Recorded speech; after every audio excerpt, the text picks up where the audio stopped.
बाहर से जब मैं यूपी कभी जाता हूँ तो 2-2, 300 किलोमीटर से लोग अपना पैसा खर्च करके आते हैं, सिर्फ एक झलक अखिलेश जी की देख लें और एक फ़ोटो खिंचा लें। ये अट्रैक्शन है। अच्छा, ये और किसी का अट्रैक्शन नहीं है। जी, अगर महाराष्ट्र में रहना है, मराठी बहुत ज़रूरी है, तो आप मराठी की क्लासेस शुरू कीजिए, किताबें बाँटिए और प्यार मोहब्बत से लोगों को कहिए, सीखो। ये मुंबई जो है ना, ये इंटरनेशनल सिटी है। यहाँ पर जो है फ्लोटिंग पॉपुलेशन है। जब रोज़ी-रोटी नहीं मिलती तो लोग बाहर के शहर में आए, और ये पूरी दुनिया में ही होता है। और मैं चैलेंज के साथ कहना चाहता हूँ कि महाराष्ट्र में अगर परप्रांतीय यहाँ से चले जाए ना, तो यहाँ का डेवलपमेंट ज़ीरो हो जाएगा। ये बेशर्म लोग जो है ना, बार-बार हमारे परप्रांतियों के साथ जो ये कर रहे हैं, ये देश के लिए अच्छा नहीं है, ये नुकसानदेह है। 2014 के बाद से ऐसा लगता है कि मुसलमान इस देश में सबसे ज़्यादा इस मुल्क के लिए नुकसानदेह है। मुसलमानों को बार-बार टारगेट किया जा रहा है। एक बार नहीं। जब कोई मुस्लिम होगा तो बहुत प्रोपेगेंडा किया जाएगा, और कोई दूसरा व्यक्ति होगा ना तो बहुत स्लो से साथ काम किया जाएगा। मैं समझता हूँ कोर्ट का मतलब क्या हुआ? अगर कोर्ट कह रहा है इल्लीगल है, इवन उसके बाद भी एक्शन हो रहा है। ये अगर किसी आदमी का घर इल्लीगल है, तो उसको जब किसी केस में पकड़ा जाए तब तो तोड़ना है। इल्लीगल है तो तोड़ दो। दिल्ली में पूरी बस्तियाँ इल्लीगल हैं, मुंबई में हज़ारों लाखों घर इल्लीगल हैं। लेकिन आप जानबूझ करके मुझे बता दो कौन से नॉन मुस्लिम का घर जो है छोटे केसेस में डिमोलिश हुआ, क्या मुझे एक बताएं, कि बता दें। मैं खुलेआम उन मुस्लिम लड़कों से कहना चाहता हूँ कि अगर तुमने गैर मुस्लिम लड़कियों से शादी की एप्लीकेशन किया तो तुम अपने जान की खैर मना लेना। ये बजरंग दल के लोग, ये आरएसएस के लोग, जो लड़की तुमसे शादी करने की एग्री भी है, वो लड़कियों को घर में जाकर डराएंगे, धमकाएंगे और तुम्हारे खिलाफ केस करके तुमको जेल भेज देंगे। 2014 के पहले जो हैदराबाद की पार्टी है, पूरे देश में थी क्या? नहीं थी। हमारे प्रधानमंत्री जी कहाँ थे? गुजरात में थे। क्या देश में कहीं गए थे पहले? क्या नहीं गए थे? 2014 के पहले वो इधर से निकले, और वो जो है हैदराबाद की पार्टी पूरे देश में निकली। क्या मुसलमानों की लीडरशिप बढ़ाएंगे? क्या लीडरशिप बढ़ी? और ज़्यादा नुकसान होने जा रहा है। नमस्कार, आप देख रहे हैं लोकमत हिंदी। मेरा नाम है सोनू कनौजिया। आज हमारे साथ इस इंटरव्यू में एक खास मेहमान है। इनका नाम है अबू अजीम आजमी। आपको बता दें कि अबू आजमी जो है वो समाजवादी पार्टी के महाराष्ट्र अध्यक्ष हैं और पिछले कई समय से यहाँ पर विधायक भी हैं और तेज तर्रार तरीके से महाराष्ट्र में खास तौर पर उत्तर भारतीयों और मुसलमानों के लिए पक्ष भी रखते हैं। समाजवादी पार्टी देश की सबसे बड़ी पार्टियों में से एक है और समाजवादी पार्टी को महाराष्ट्र में आगे बढ़ाने की पूरी जिम्मेदारी इस वक्त अबू अजीम आजमी के ऊपर ही है। आजमी जी, बहुत बहुत स्वागत है आपका लोकमत धन्यवाद, हिंदी धन्यवाद में। आपका, धन्यवाद। आजमी जी, मेरा सबसे बड़ा सवाल यह है कि आने वाले सालों में, अभी तो 3.5 साल तक महाराष्ट्र में कोई चुनाव नहीं जी, है, जी। तो चुनाव के पहले आप किस तरह से समाजवादी पार्टी का भविष्य महाराष्ट्र में देख रहे हैं? देखिए, ऐसा है कि समाजवादी पार्टी अभी एक राज्य की पार्टी है। हालाँकि ये सही है कि कई नेशनल पार्टियों से बड़ी पार्टी है। जी, आज हम देश की तीसरी बड़ी पार्टी हैं, लेकिन अभी हमारे नेताओं ने समाजवादी पार्टी को नेशनल पार्टी बनाने का अभियान शुरू नहीं किया है। और जी, जबकि हम बार-बार कह रहे हैं हमारे अध्यक्ष श्री अखिलेश यादव जी से कि आपका नेतृत्व पूरा देश सँभाल रहा है और आपके अंदर एक युवा का अट्रैक्शन है। हर आदमी आपसे फ़ोटो खिंचाना चाहता है। बाहर से जब मैं यूपी कभी जाता हूँ तो 2-2, 300 किलोमीटर से लोग अपना पैसा खर्च करके आते हैं, सिर्फ एक झलक अखिलेश जी की देख लें और एक फ़ोटो खिंचा जी, लें। ये अट्रैक्शन है। जी, अच्छा, ये और किसी का अट्रैक्शन नहीं है। जी, बहुत सारे सीएम हैं, यहाँ भी सीएम बहुत रह चुके हैं। एक सीएम अगर मैं कंपैरिज़न करूँ तो ज़मीन और आसमान का फ़र्क। जी, तो समाजवादी पार्टी का सिर्फ़ इलेक्शन लड़ना काम नहीं है। ये एक समाजवादी पार्टी एक जो है आंदोलन का नाम है, आंदोलन।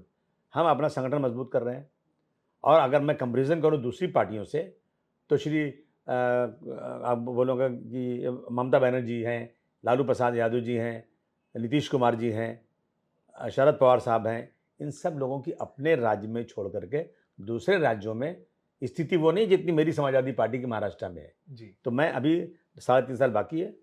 हम 365 दिन काम करते हैं। संगठन मजबूत करना, लोगों की परेशानियाँ सुनना, मैं यहाँ बैठ कर के पूरे देश के लोगों का काम करता हूँ।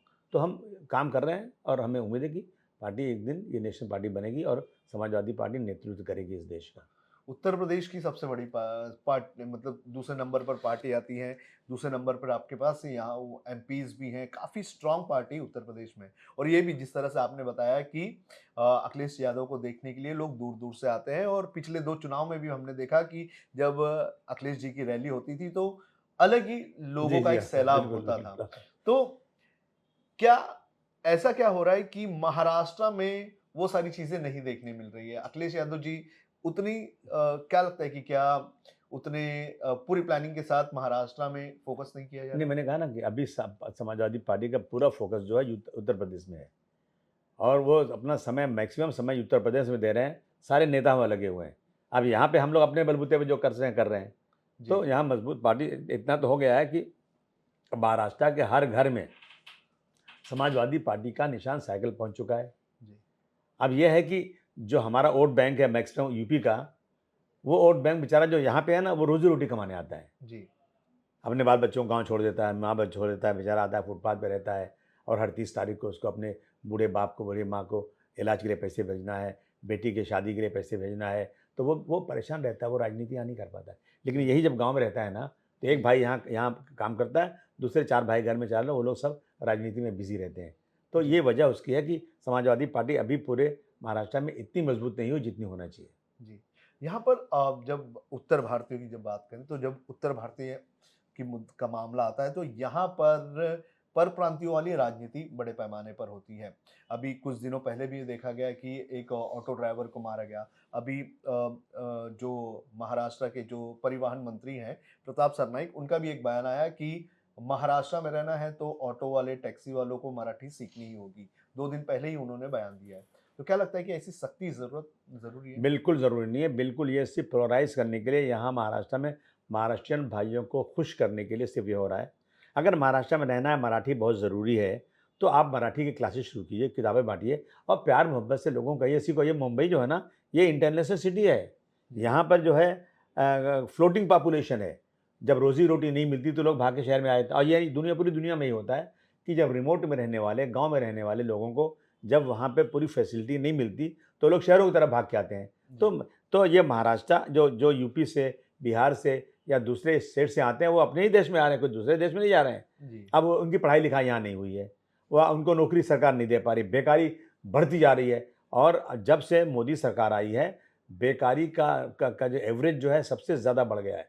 अब जी, बेचारे बीए, एमए पढ़ने के बाद अभी समझिए एक रेलवे की नौकरी थी, खलासी की, हुँ, तीसरे चौथे दर्जे के 17,000 लोगों की वैकेंसी थी, 75 लाख लोगों ने एप्लीकेशन किया था। जी, उसमें बीए, एमए लोग भी खलासी का काम करने को तैयार हैं। अब जी, वो लोग अगर रोज़ी-रोटी नहीं मिल रही है, तो आते हैं। आप देखिए जंगल में शेर रहता है ना, हिरन रहता है ना, तो लोग शिकार खेलने जाते हैं। जी, पानी जहाँ होता है ना, शिकार आता है, वहीं वहीं शिकारी बैठता है।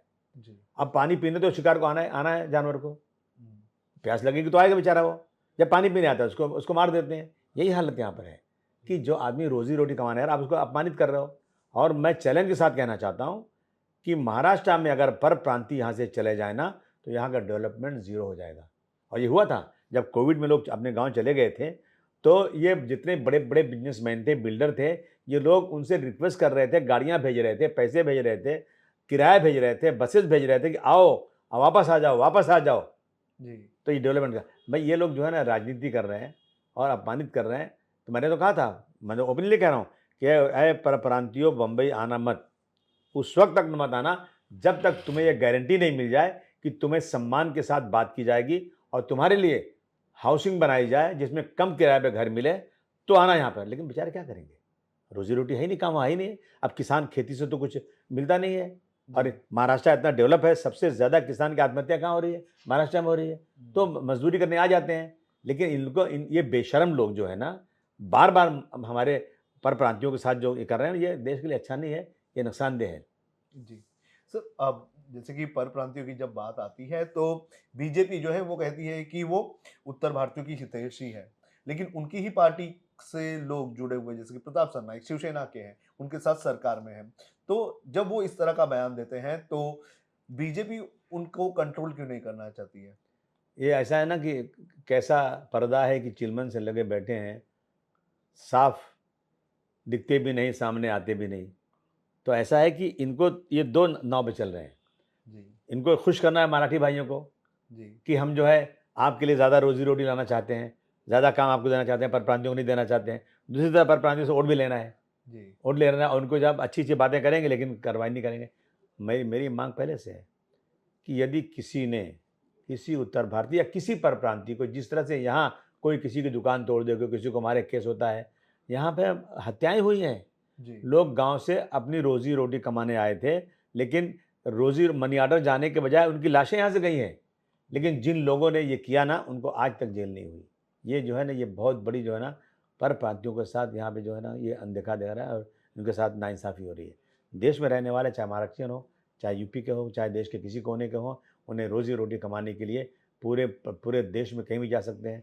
हमारे देश के लोग, करोड़ों लोग आज बाहर नौकरी कर रहे हैं जी। और मुझे मुझे डर है, मैं दुआ रोज़ कर रहा हूँ, यदि ये लड़ाई बढ़ गई, जो जो अमेरिका और ईरान की और इसराइल की लड़ाई चल रही बढ़ गई ना, तो मेरे 1 करोड़ लोग बेकार हो जाएँगे, आएँगे यहाँ पे, यहाँ का जीडीपी गिर जाएगा। जी। तो ये तो हमेशा होता है। ये दूसरों को ये मत सिखाइए कि दूसरे, अगर वो दूसरे लोग कहेंगे मेरे मुल्क में आओ तो मेरी ज़बान सीखो, ये कोई मतलब नहीं हुआ। जी। लोग, हर इंसान के साथ, चाहे वो कहीं का भी हो, पूरे देश के इंसानों के साथ एक तरह का जो है, उनके साथ में एक तरह का व्यवहार करना चाहिए। सर, आपने वॉर की बात कही, वॉर के जो सिचुएशन हो रही है, पाकिस्तान ने आकर मीडिएट किया। भारत एक इतना बड़ा साउथ ईस्ट एशिया में इतना बड़ा देश है। क्या भारत कहीं न कहीं डिप्लोमेसी में फेल हुआ है? क्या भारत का इनिशिएटिव होना चाहिए था कि भारत जो है वो अमेरिका और ईरान को बोले कि मैं आप दोनों के बीच में मीडिएट करता हूँ। तो भारत की डिप्लोमेसी कहीं न कहीं फेल होते जा रही है आस-पास के देशों के साथ में जो रिलेशन के लिए, और ईरान ख़ास तौर पर जहाँ से हम इतने बड़े पैमाने पर तेल लेते थे और हमको रुपए में तेल दिया करता था, क्रेडिट फैसिलिटी मिलती थी। और ईरान के साथ हमारे सिर्फ डिप्लोमेटिक ही नहीं बल्कि हमारी जो सिविलाइजेशन वाले भी रिश्ते रहे। देखिए, ऐसा है कि जब आदमी घुटने टेकता है ना, तो घुटने का मरीज़ बन जाता है। हमारे प्रधानमंत्री जी, मैं नहीं, पूरा 140 करोड़ की जनता ये देख रही है कि हम अमेरिका के सामने घुटने टेक रहे हैं। ये जो चाहता है स्टेटमेंट दे देता है, जो चाहता है टैक्स लगा देता है। हमें दूसरे मुल्कों से पेट्रोल लेना है, कुछ लेना है, वो हमारे, उनकी इतनी बड़ी दादागिरी है कि वो डिक्टेट करेंगे तो हम इस पे काम करेंगे। इसलिए डॉक्टर राम मनोहर लोहिया साहब ने कहा था, और आज नहीं, वो बहुत बड़े नेता थे इस देश के। उन्होंने कहा था कि जो अमेरिका की दादागिरी है, जो अमेरिका का प्रेशर सब हम लोगों पे है, उसका एक ही हल है कि हम भारतवर्ष, अपने पड़ोसी मुल्क जितने हैं, बांग्लादेश, पाकिस्तान, श्रीलंका, नेपाल, म्यांमार, जितने हमारे पड़ोसी देश हैं, इन सब का एक महासंघ बनना चाहिए। जी। और एक इनका आने-जाने का कुछ ऐसा, या करेंसी का ऐसा एक चीज़ हो जाए कि हम सब एक हो जाएँ, और फिर देखो अमेरिका क्या कर सकता है। जी। आज अमेरिका के आगे हम लोग जो है घुटने टेक रहे हैं और अमेरिका डिक्टेट कर रहा है। मैं समझता हूँ कि भारतवर्ष को विश्व गुरु बनना था ना, तो आगे हम जाना चाहिए। मैं खुल के कह रहा हूँ, हमारी फॉरेन पॉलिसी बिल्कुल ख़राब हो चुकी है। फॉरेन पॉलिसी हमारी बिल्कुल बेकार हो चुकी है। इसी का असर है कि पाकिस्तान छोटा-सा मुल्क, जिसकी कोई हैसियत नहीं है, वो आज जो है वो मीडिएशन कर रहा है और हम लोग तमाशा देख रहे हैं। जी। सर, अटल बिहारी वाजपेयी ने भी कहा था कि आप अपने दोस्त दुश्मन बदल सकते हैं लेकिन पड़ोसी नहीं बदल सकते, और इसलिए पड़ोसियों के साथ हमारे रिलेशन काफी अच्छे होने चाहिए। तो पिछले कुछ सालों में क्या हमारे साथ पड़ोसियों के साथ जो रिश्ते होने चाहिए थे, क्या लगता है कि उनमें सुधार आया है? क्या लगता है कि या फिर रिलेशन और खराब हुए? चलिए, पाकिस्तान से तो मैं समझ सकता हूँ, लेकिन जो दूसरे कंट्रीज हैं, नेपाल हो या फिर भूटान हो या फिर बांग्लादेश हो, इन सब से रिलेशन क्या लगता है आपको खराब हो रहे हैं हमारे? मैं कह रहा हूँ, हमारे पड़ोसी मुल्कों से बहुत ही ज़्यादा हमारे रिश्ते ख़राब हो रहे हैं। मैं पूछूँ, पाकिस्तान हमारा दुश्मन है ना? जी। अगर दुश्मन है, वहाँ से रोज़ आतंकवादी आ रहे हैं, तो हम पाकिस्तान में से आना-जाना क्यों हमने रखा हुआ है? जी। पाकिस्तान से हमारा रिश्ता क्यों क्यों हमारी एम्बेसी, उनकी एम्बेसीज़ यहाँ पर हैं? जब ये तय है, ये हमारी इंटेलिजेंस कह रही है, जब भी हम टीवी खोलते हैं, तो देखते हैं कश्मीर में कहीं न कहीं आतंकवादियों के साथ हमारे फ़ोर्सेस की मुठभेड़ हो रही है, मारे जा रहे हैं लोग। ये हो रहा है रोज़ाना। जी। लेकिन अगर ये पाकिस्तान से हो रहा, तो फिर मेरे प्रधानमंत्री जी बगैर देश को बताए हुए चले गए पाकिस्तान, जी। नवाज़ शरीफ से मिलने के लिए, दावत खाने के लिए उनकी। और जब हमारे प्रधानमंत्री जी आए, जब पाकिस्तान दुश्मन हमारा है, तो सबसे पहले जब इन्होंने शपथ विधि किया, तो उसमें उन्होंने किसको बुलाया उन्होंने? नवाज़ शरीफ को यहाँ बुलाया। जी। तो ये मतलब क्या इसका है? हमें समझ में नहीं आ रहा है कि जिस मुल्क से इतना हमारे मुल्क में आतंकवाद बढ़ रहा है, उस मुल्क के साथ एक तरफ दुश्मनी भी है, एक तरफ दोस्ती भी है। नेताजी मुलायम सिंह यादव जी हमेशा कहते थे, हमें पाकिस्तान से इतना खतरा नहीं है, जितना हमें खतरा है चाइना से। और चाइना के लोग हमारे बॉर्डर में घुस के बैठ रहे हैं और हम लोग कुछ नहीं कर रहे हैं। हम जी। लाल आँख कब दिखाएँगे? 56 इंच का सीना कब दिखाएँगे? बॉर्डर में घुसे पड़े हैं। जी। सर, एक चीज नई निकल के आई है, पिछले कुछ दिनों से चल भी रही है, कॉर्पोरेट जिहाद। आपने सुना होगा, नासिक का जो मामला सामने आया है उसको कॉर्पोरेट जिहाद का नाम दिया गया है। तो जब कोई इस तरह के जिहाद का नाम दिया जाता है, एक नेता जो मुस्लिम समुदाय से आता है, समाजवादी पार्टी से आता है, तो वो किस तरह से देखता है और क्या लगता है कि क्या यहाँ पर देश में इस वक्त मुसलमानों को टारगेट किया जा रहा है? 2014 के बाद से ऐसा लगता है कि मुसलमान इस देश में सबसे ज़्यादा इस मुल्क के लिए नुकसानदेह है। मुसलमानों को बार बार टारगेट किया जा रहा है, एक बार नहीं, हर चीज़ में। आज जिहाद क्या होता है? जिहाद मीन स्ट्रगल। मैं जिहाद कर रहा हूँ अपने बाल बच्चों को पालने के लिए, मैं जिहाद कर रहा हूँ जुल्म और ज़्यादती के ख़िलाफ़, इसको बोलते हैं जिहाद। ये जाहिल लोग समझते नहीं। मैं जिहाद पे 100 किताबें दे सकता हूँ। जिहाद इज़ ए रिस्पेक्टेड वर्ड, बहुत अच्छा वो जो है शब्द है जिहाद। ये हर चीज़ में जिहाद, ये सिर्फ पोलराइज़ करने के लिए। देखिए ऐसा है ना कि हर धर्म में अच्छे लोग भी हैं, ख़राब लोग भी हैं। जी। अभी जो चल रहा है इसका अपना ये बाबा का जो चल रहा है, अशोक खरात। नासिक अशोक खरात का, शर्म नहीं आती क्या? जी। अब अगर वहाँ पे कोई किसी नासिक में और कोई मैटर हो गया, अगर माना कि कोई मुस्लिम भी उसमें है, तो इसमें मुस्लिम हिंदू करने की ज़रूरत क्या है? इसमें जो भी व्यक्ति ख़राब है, गलत है, उसके साथ कार्रवाई करो। लेकिन जब कोई मुस्लिम होगा तो बहुत प्रोपेगेंडा किया जाएगा, और कोई दूसरा व्यक्ति होगा ना तो बहुत स्लो उसके साथ काम किया जाएगा। अभी अभी मुसलमान लोग कुरैशी भैंस लेके बफेलो लेके आ रहे थे, जो कि कानून के मुताबिक जितनी गाड़ियों में रहना चाहिए उतनी थी, कोई गलती नहीं थी। उसके बाद भी उसको पकड़ के ये लोगों ने ऐसे अपना पकड़ के वहाँ पर उसको मारा, उन लोगों को, उनको उसी गाड़ी से गोबर निकाल के खिलाया, गालियाँ दी उनको, और नौज़-बिल्लाह अल्लाह को, रसूल को, कुरान को गालियाँ दी। कोई प्रोपेगेंडा नहीं, कोई कहे इतनी चिल्लाया मैंने तो इन पे कार्रवाई हुई। रोज़ाना ये हो रहा है। जी। तो ये मैं समझता हूँ कि मुसलमानों को बहुत ही इन्होंने सॉफ्ट टारगेट किया हुआ है। मुसलमानों की सारी अच्छाइयों को छुपा करके मुसलमानों को हिंदू भाइयों में बदनाम करने का काम किया जा रहा है, और सब 100 झूठ अगर बार-बार बोला जाए तो वो सही नज़र आता है। जो जिन मुसलमानों ने देश के लिए कुर्बानी दी, जिनके राज में देश सोने की चिड़िया था, ये सारी हिस्ट्री से निकाल करके मुसलमानों को, हिंदुओं को दुश्मन बनाया जा रहा है। तो ये इस देश में एक चल रहा है कि सिर्फ़ और सिर्फ मुसलमान को टारगेट करो, देश की जीडीपी गिर जाए, देश में बेरोज़गारी बढ़ जाए, देश कर्ज़ के तले दब जाए, देश की जो पॉलिसी जो है अपनी फ़ॉरेन पॉलिसी बर्बाद हो जाए, लेकिन सिर्फ़ हिंदू मुस्लिम करो, चुनकर आ जाओगे। ये बहुत गलत टारगेट है। और इनका एक मंत्री जिसने शपथ खाई है संविधान की, इतना नीच और छोटी बातें करता है कि शर्म आती है। और मुख्यमंत्री और प्रधानमंत्री और देश के सुप्रीम कोर्ट के लोग सुन रहे हैं। सुप्रीम कोर्ट ने कहा था कि क्या सरकारें नपुंसक हो गई हैं?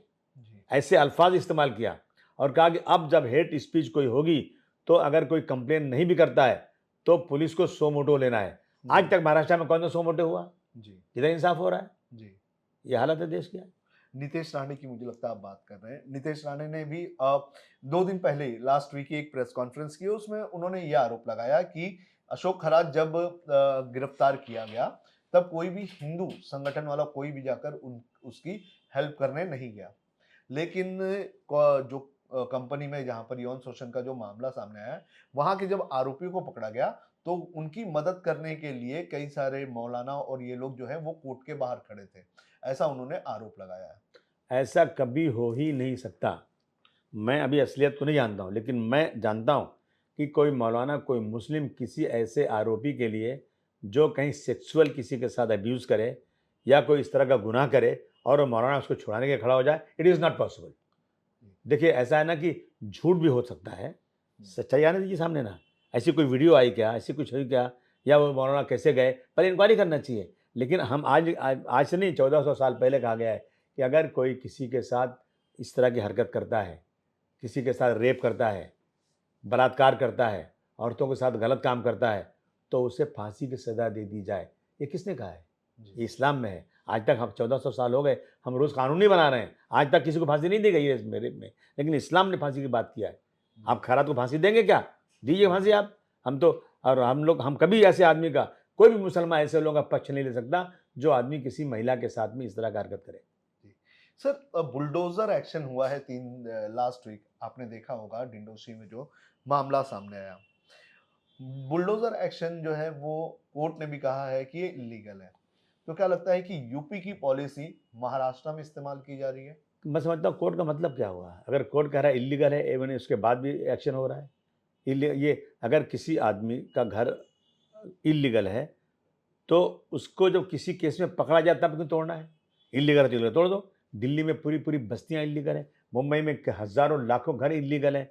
लेकिन आप जानबूझ करके मुझे बता दो कौन से नॉन मुस्लिम का घर जो है छोटे केसेस में डिमोलिश हुआ? क्या मुझे एक बताएँ, केस बता दें? कौन से बीजेपी के लोगों पे जो सत्ता में बैठे हैं उन पे ईडी की रेड पड़ी, इनकम टैक्स सब विपक्ष के ऊपर। मैं समझता हूँ कि सबसे बड़ी बात ये है कि मस्जिदों के पास, दरगाहों के पास जाकर ज़ोर-ज़ोर से उनको चिढ़ाना, ज़ोर-ज़ोर से वहाँ डीजे बजाना और उनको जो है बार-बार परेशान करना, ये बंद क्यों नहीं करते आप? क्या किसी मंदिर के पास कोई मुसलमान जा कर के वहाँ ज़ोर-ज़ोर से चिल्लाए, डिस्टर्ब करे, तो मैं समझता हूँ उसको जान से मार डालेंगे लोग। लेकिन रोज़ मुसलमानों के साथ हो रहा है। मैंने एक बार नहीं 10 बार हाउस में कहा है कि सर हम ऐसे जो भी इनका वो इनकी कोई भी वो निकलेगी, रैली निकलेगी हिंदू भाइयों की, चाहे वो जो है इसकी गणपति की हो या दशहरे की हो या किसी चीज़ की हो, हम मुसलमान अपने पड़ोसी को ठंडा पानी शरबत भी पिलाएँगे। लेकिन मैं एक ही रिक्वेस्ट करता हूँ, किसी मस्जिद के पास, दरगाह के पास रोक करके उस मजमे को वहाँ ज़ोर-ज़ोर से डीजे बजाना और मौलाना साहब मना करें कि नमाज़ हो रही है, तो घुस करके मौलाना को मारना और मस्जिद पे जो है गेरुआ झंडा लगा देना, कुरान शरीफ लाके फाड़ना, क्या सरकार इसके ऊपर कानून नहीं बना सकती? क्या सरकार इसको रोक नहीं सकती? जानबूझ करके एक तरफ़ा कार्रवाई होती है और इसी वजह से झगड़ा शुरू होता है। आप उँगली करेंगे, चिढ़ाएँगे, गाली देंगे, तो एक्शन का रिएक्शन होता है। एक ठहरे हुए पानी में पत्थर मारोगे ना, तो लहरें टकराएँगी जाकर। एक मरते हुए आदमी को झापड़ मारोगे ना, अगर उसके बदन में एक कतरा खून भी होगा, साँस बाकी होगी ना, वो मार तो नहीं सकता, लेकिन हिलेगा। एक्शन का रिएक्शन होता है। तो ऐसी चीज़ें बंद कराइए, आपस में भाईचारगी को बढ़ाइए। हिंदू भाइयों की मंदिर में पूजा हो, मुसलमानों की मस्जिद में अज़ान हो, नमाज़ हो, सब मिल के भाईचारा बढ़ाएँ। हम देखते हैं आज भी कई मस्जिदों के सामने गैर मुस्लिम हिंदू भाई अपने बच्चों को गोद में लेके खड़े रहते हैं, गिलास में पानी लिए रहते हैं। उनका इतना यकीन है, इतना उनको यकीन इस बात का है कि ये नमाज़ पढ़ के कोई निकलेगा तो मेरे बच्चों के लिए पानी गिलास के पानी में जो है दुआ कर देगा तो मेरे बच्चे की तबीयत अच्छी हो जाएगी। ये इस देश में है। इसको आप ख़त्म करना चाहते हैं, भाईचारे को तोड़ना चाहते हैं, सरकार को इसके ऊपर सख्त कानून बनाना चाहिए। 2014 के बाद से कुछ ऐसे संगठन हैं जो हिंदुत्ववादी ग्रुप से जुड़े हुए हैं।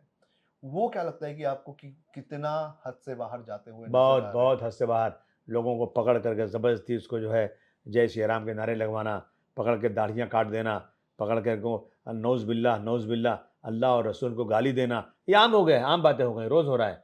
जो जो को छोटे भैया नेता लोग हैं अपने आप को मशहूर करने के लिए कर देते हैं। इसीलिए मैंने एक प्राइवेट मेंबर बिल डाला है हाउस के अंदर मैंने, और मैंने 10 बार मैं मुख्यमंत्री से कह चुका हूँ, हाउस में रिक्वेस्ट कर चुका हूँ, सर किसी मज़हब के खिलाफ, किसी मज़हब के खिलाफ कुरान शरीफ या जो है गीता के खिलाफ या जो है किसी देवी देवता या रसूलुल्लाह के खिलाफ यदि किसी ने कुछ बोला तो कम से कम 10 साल की सज़ा होना चाहिए। अब ये बिल पड़ी हुई है, पेंडिंग है। अगर ये कानून बन जाएगा ना, तो फिर लोगों की हिम्मत नहीं पड़ेगी बोलने की और इस देश का 60-70% लॉ एंड ऑर्डर सुधर जाएगा। सर एक मैरिज एक्ट लाया गया है कुछ ही वक्त पहले, अभी जो विधानसभा का सत्र चला है, उसके अंदर चीज़ें काफ़ी सख्त कर दी गई हैं। लेकिन उसको प्रोपोगेट किया जा रहा है कि लव जिहाद के अगेंस्ट जो है वो सरकार का कदम है। इसको कैसे देखते हैं? और लव जिहाद जैसी जो चीज़ें आ रही है, बार-बार हम देखते हैं कि हर 15 दिन में ये बातें उठती हैं। क्या इसको एक सुनियोजित एकदम कार्यक्रम की तरह इसको आगे बढ़ाया जा रहा है? क्या इसके पीछे की मानसिकता क्या है? अच्छा मुझे बताइए आप कि 32 दाँतों के बीच में ज़बान रहती है, जिस मुल्क में 140 करोड़ में 12% मुसलमान हैं, 14% मुसलमान हों, जिसका प्रधानमंत्री भी हिंदू है, जिसका राष्ट्रपति भी हिंदू है, जिसके जजेस भी हिंदू हैं, जिसके एमपीज़, एमएलए भी हिंदू हैं, जिसके तमाम लोग 85% हिंदू हैं, उस 12% मुसलमानों को टारगेट करके क्या करना चाहते हैं आप? आप क्या है, आप ज़बरदस्ती जो है ना, इसको पोलराइज़ करके अपना वोट बैंक सही करना चाहते हैं। जो अभी एक्ट आया है, जब एक तरफ डॉक्टर भीमराव अम्बेडकर साहब का कानून कहता है कि 18 साल की उम्र के बाद कोई भी व्यक्ति अपनी मर्ज़ी से शादी किसी धर्म में भी कर सकता है। 18 साल की उम्र के बाद कोई भी आदमी अपनी मर्ज़ी से अपना धर्म परिवर्तन कर सकता है। ये एक जो है फंडामेंटल राइट है। अब उस फंडामेंटल राइट में आप जो है ये ला रहे हैं कि किसी को किसी और धर्म में शादी करना है, तो 60 दिन पहले आपको कलेक्टर को एप्लीकेशन करना पड़ेगा, जी, उसका पुलिस को करना पड़ेगा। मैं खुलेआम उन मुस्लिम लड़कों से कहना चाहता हूँ कि अगर तुमने गैर मुस्लिम लड़कियों से शादी की एप्लीकेशन किया, तो तुम अपने जान की खैर मना लेना। ये बजरंग दल के लोग, या आरएसएस के लोग, जो लड़की तुमसे शादी करने की एग्री भी है, वो लड़कियों को घर में जाकर डराएँगे, धमकाएँगे और तुम्हारे खिलाफ केस करके तुमको जेल भेज देंगे। इसलिए अब आप लोग जो है ना, अपने आप को सँभालो और अपनी ही कौम में शादी करो। और जब मुसलमान अगर सच्चा मुसलमान है और वो गैर मुस्लिम से शादी करेगा और उस लड़की के साथ अगर रहना है, तो उसे उस लड़की को मुसलमान बनाना पड़ेगा। और फिर ये होगा कि इसको ज़बरदस्ती मुसलमान बनाया, इसलिए शादी मत करो तुम, अपने-अपने धर्म में शादी करो। क्या ज़रूरत है शादी करने की? क्या ज़रूरत है मुसीबत लाने की? और दूसरी चीज़, इस मुल्क में 18 साल की लड़की, 18 साल की लड़के या उससे ज़्यादा उम्र के लोग एक साथ में लिविंग रिलेशन में रह सकते हैं। जी, लिविंग रिलेशन में रह सकते हैं, जी, एक साथ रूम में, तो क्या होगा फिर? और उसके बाद शादी करना है ना, 21 साल के बाद 21 साल के पहले नहीं कर सकते। ये क्या मज़ाक है ये? हरामखोरी कर सकते हैं आप, लेकिन शादी नहीं कर सकते। मतलब मैं समझता हूँ कि ये एक इंसानियत के खिलाफ चीज़ें हैं। मेरी बातें बहुत सारे मॉडर्न लोगों को बुरी लगेंगी, तो लगे बुरी ना, लेकिन मैं तो सच्चाई बोलता हूँ। जी। और नितेश राणे हो या फिर टी राजा सिंह, इनका भी नाम सुना होगा आपने। ये जब बयान देते हैं तो क्या लगता है कि क्या मुसलमानों को सिर्फ वोट के लिए टारगेट किया जा रहा है या फिर सच में इनका कोई एक हिंदुत्व को आगे बढ़ाने का एजेंडा है? नहीं, नहीं, कोई हिंदुत्व से कोई प्यार नहीं इनको है। अगर सही हिंदुत्व हो जाएगा तो फिर देश में मुश्किल खत्म हो जाएगी। हिंदू धर्म, मुस्लिम धर्म, हर धर्म अच्छा होता है, धर्म को मानने वाले अच्छे होते हैं, लेकिन ये लोग सिर्फ़ और सिर्फ़ मुसलमानों को टारगेट कर रहे हैं कि मुस्लिम को टारगेट करने से बहुत आसान है सत्ता में बने रहना, बस। जी। सर, अब पॉलिटिक्स पर आ जाते हैं वापस से। अब पिछले चुनाव हमने जो देखे विधानसभा के हो या फिर जो अभी बीएमसी और जो दूसरे कॉर्पोरेशंस के इलेक्शंस हुए, वो समाजवादी पार्टी के लिए उतने अच्छे नहीं रहे जितने पिछले अच्छे थे। क्या कारण रहा? क्यों जो है समाजवादी पार्टी महाराष्ट्र में जो है उसका परफॉर्मेंस अच्छा नहीं रहा, बल्कि एआईएमआईएम जो है उसने अच्छा प्रदर्शन किया? देखिए ऐसा है ना कि एक तरफ एक बोलता है ला इलाहा इल्लल्लाह स्टेज के ऊपर, एक तरफ बोलता है जय सिया राम। दोनों जो है ना, ये जो दोनों जो है पोलराइज़ कर रहे हैं। समाजवादी पार्टी कभी ये राजनीति नहीं करती। दूसरी बात, जो लोग चुन कर आए हैं ना, वो समाजवादी पार्टी के ही थे, मैक्सिमम लोग। जी, तो अब वो जो हमारा जो चौकीदार था, चोर निकला। जी, जिसको हमने ज़िम्मेदारी दिया तो चोर निकला उसने। जी, उसने हमारे आदमियों को लास्ट में ज़बरदस्त तरीके से पैसे बाँट करके दूसरी पार्टी का टिकट दे दिया। और क्या होता है ना कि छोटी पार्टी जो है संघर्ष करती है, लेकिन वो सत्ता में जल्दी नहीं आती है। लेकिन जो हमारे पास लोग आते हैं ना, बड़ी-बड़ी कस्में खाते हैं, पार्टी में काम करते हैं, लेकिन सत्ता की लालच, जिनको कोई पहचानता नहीं, मुख्यमंत्री के दरवाजे तक जाने की कोई उनकी ताकत ही नहीं, लेकिन हम लाते हैं, उनको सिखाते हैं, तो मुख्यमंत्री जी या बड़े-बड़े नेता बुला के उनको चाय पिला देते हैं, तो छोटी हांडी में उबाल आ जाता है और पैसे की रेल-पेल है। हमारे यहाँ हम लोग इलेक्शन में इतने पैसे खर्च नहीं करते, हम भ्रष्टाचार भी नहीं करते। यही वजह उसकी है कि अब की बार जो है ना जज़्बात में आकर के एक तरफ पोलराइज़ हुआ मुस्लिम वोट, जी। एक तरफ हिंदू और पोलराइज़ हुआ और जो है समाजवादी पार्टी को जितना मिलना चाहिए था उतना नहीं मिला वोट। भिवंडी की बात कर रहे हैं आप? भिवंडी बम्बई दोनों की बात कर रहा हूँ। जी। हाँ। सर, एआईएमआईएम एस क्या उस स्टेज पर पहुंच रही है कि वो जितनी भी जो सो कॉल्ड सेक्युलर पार्टी या फिर मुसलमानों की हितैषी पार्टी जो कहलाती है उनको रिप्लेस करेगी? क्या समाजवादी पार्टी के सामने एआईएमआईएम जो है वो तेज तरीके से आगे बढ़ती हुई नजर आ रही है? भाई देखिए ऐसा है ना कि अगर चा सारे मुस्लिम वोट भी इकट्ठा हो जाएँगे ना, तो भी 50 एमपी चुन के नहीं ला सकते आप। लेकिन जिस जिस दिन पोलराइज़ होगा मुस्लिम ना, उस दिन हिंदू भी पोलराइज़ होगा और वही वही बीजेपी की चाल है कि किसी तरह से वो ये मुस्लिम पोलराइज़ हों, इनको दिखाकर हम पोलराइज़ हो जाएँगे तो 500 सीटें लाएँगे वो लोग। फिर संविधान भी खतरे में आ जाएगा। समझा आपने? हमें इस मुल्क में हिंदू-मुस्लिम की एकता वाली पार्टी चाहिए। हमें कोई भी जो है कट्टरपंथी हो चाहे किसी धर्म का, वो इस देश में नहीं चलेगा। ये चीज़ें हो रही हैं आज। आप बताइए मुझे कि क्या आसाम में बदरुद्दीन अजमल साहब की जब पार्टी बनी उसके पहले कभी बीजेपी चुन के आई थी क्या? कभी चुन नहीं आई। अब आसाम में अब बार-बार बीजेपी चुन के आ रही है, क्यों? कि वहाँ पे बदरुद्दीन अजमल साहब ने और अब की बार तो इसमें एमआईएम दोनों मिल के पोलराइज़ किया और जी, इसका फ़ायदा हो जाता है। क्या इसके पहले 2014 के पहले जो हैदराबाद की पार्टी है पूरे देश में थी क्या? नहीं थी। हमारे प्रधानमंत्री जी कहाँ थे? गुजरात में थे। क्या देश में कहीं गए थे पहले? क्या नहीं गए थे? 2014 के पहले वो इधर से निकले और वो जो है हैदराबाद की पार्टी पूरे देश में निकली कि हम मुसलमानों की लीडरशिप बढ़ाएंगे। क्या लीडरशिप बढ़ी? और ज़्यादा नुकसान होने जा रहा है। हमें समझते हैं कोई भी पार्टी ऐसी होना चाहिए जो इस देश में धर्म के नाम पर नहीं बल्कि इंसानियत के नाम पर और सबको एक साथ लेकर चलेगी, वही इस देश में कामयाब होगी। यानी कि आपका कहना है कि एआईएमआईएम जो पार्टी बनी है उसके पीछे कहीं ना कहीं जो इतनी बड़ी पार्टी बनती जा रही है वो उसके पीछे कहीं ना कहीं बीजेपी का बहुत बड़ा हाथ है। मैं तो नहीं बोलता हूँ, लेकिन मैं देख रहा हूँ कि बंगाल में जो हुआ था अभी, जो उन्होंने अपना बाबरी मस्जिद का नाम दिया था, क्या नाम था? हुमायूं। हुमायूं हुमायूं कबीर। हुमायूं कबीर। लोग बार बार चिल्ला रहे थे जी और हुमायूं कबीर के साथ अलायंस इन लोगों ने किया। उसके बाद क्या हो गया? 2,000 करोड़, 1,000 करोड़, 1,000 करोड़ मांगना, पूरा स्टिंग ऑपरेशन हो गया। अभी स्टिंग ऑपरेशन कभी भी खुलता है। जी तो अब सब लोग कह रहे हैं कि ये जो है बीजेपी की बी टीम है, जी हुमायूं कबीर, अब सामने खुल के आ गया। जी और उनको उनको उनके साथ कौन गया था? ये लोग पोलराइज करके मुस्लिम वोटों को, अब जो सेकुलर पार्टियां उनसे हटा करके, अलग करके बीजेपी को जिताना चाहते हैं। और क्या बात है? सबके सामने आ गया, दूध का दूध, पानी का पानी हो गया। जो आरोप आप लगा रहे हैं एआईएमआईएम पर उसी तरह के कुछ आरोप आप पर भी महाराष्ट्र में लगते रहे हैं और ये कहा जाता है और आपकी ही जो अलायंस पार्टी रह चुकी है जैसे कि कांग्रेस हो या फिर एनसीपी हो जो भी एमवीए का जो हिस्सा रही है उनका बार बार ये कहना लगा है कि अब्बू आजमी जो है वो बीजेपी के लिए महाराष्ट्र में काम करता है। कैसे कैसे कह सकते हैं आप इस बात को? मुझे बता दीजिए आप। अगर मैं बीजेपी के लिए काम कर रहा हूँ तो मुझे क्या बीजेपी फंड दे रही है क्या? मैं कहीं ऐसा उम्मीदवार खड़ा करता हूँ क्या जहाँ पे पोलराइज होकर बीजेपी जीत जाए? बिल्कुल नहीं, ये गलत। अगर ये होता तो मेरे यहाँ से मैं पार्लियामेंट की सीट खड़ी कर सकता था, मैंने नहीं खड़ी किया। नहीं खड़ी किया कि वोट बटेगा फिर तो फ़ायदा होगा। मैं तो ये नहीं कर कभी नहीं करता हूँ मैं। और हमारी पार्टी जो है ना, एक ऐसी पार्टी है, ऐसी पैरेलल लाइन है जो कभी बीजेपी के साथ जा ही नहीं सकती।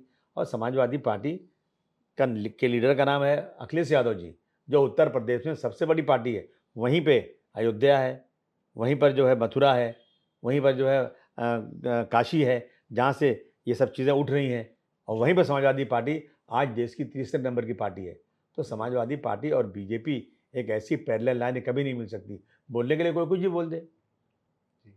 महाराष्ट्र में आपका और आपके जो अलायंस पार्टनर है उनके साथ सही चल रहा है। नहीं चल रहा सही।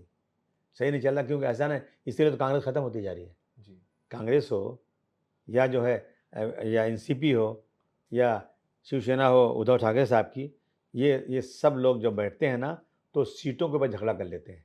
जी सीटें ज़्यादा देना नहीं है और बाद में सब सीटें हार जाते हैं।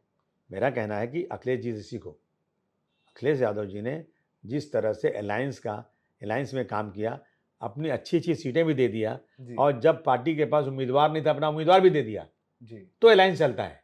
जी तो जो कांग्रेस की इतनी सीटें चुन कर आई और समाजवादी की चुन के आई, जी ये चीज़ें अगर देश में होंगी ना, जो एक बार सिर्फ अलायंस नाम के लिए बैठो और जब सीटों का बंटवारा हो तो तोड़ दो, ये ठीक नहीं है। सीटें चुन के आना नहीं, लेकिन सीटें लेना है। ये महाराष्ट्र में हुआ है पहले, इसकी वजह से गड़बड़ होता है। तो महाराष्ट्र में विपक्षी अलायंस को एकजुट रखने के लिए जो टूट रहा है उसके लिए जिम्मेदार कौन है। सबसे बड़ी बड़ी पार्टी जो है, सबसे सबसे पहले कांग्रेस है, जी उसके बाद जो है शिवसेना है, जी उसके बाद शरद पवार साहब हैं।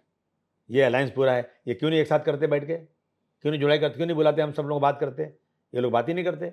और अभी पिछले इलेक्शन में, एमएलए के इलेक्शन में, इन्होंने हमसे एक बार बात ही नहीं किया। हम जी। खुद गए उनके पास, कहा हम बुलाएंगे मीटिंग में, नहीं बुलाया। उन्होंने सिर्फ 2 सीट, जो 2 हम एमएलए थे, वो सीटें हमने न्यूज़ में सुना कि इन्होंने 2 सीटें छोड़ दिया, बाकी हमसे बात ही नहीं किया।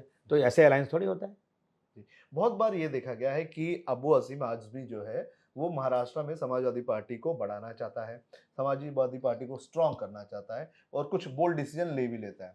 लेकिन ये बहुत बार देखने मिलता है कि यूपी से, लखनऊ से कुछ ऑर्डर आ जाता है और अबू आजमी को जो है कुछ चीज़ें जो है पीछे लेनी पड़ती है, जबकि कांग्रेस और अखिलेश यादव की कुछ बात हो जाती है और अबू आजमी को जो है अपने पैर पीछे लेने पड़ते हैं। मुझे इस बात का गर्व है कि आज तक, मुझे 30 साल हुआ समाजवादी पार्टी में, मुझे श्री मुलायम सिंह यादव जी ने एक बार कहा कि हम कांग्रेस के साथ, हमारी लड़ाई है, हम अलायंस नहीं करेंगे।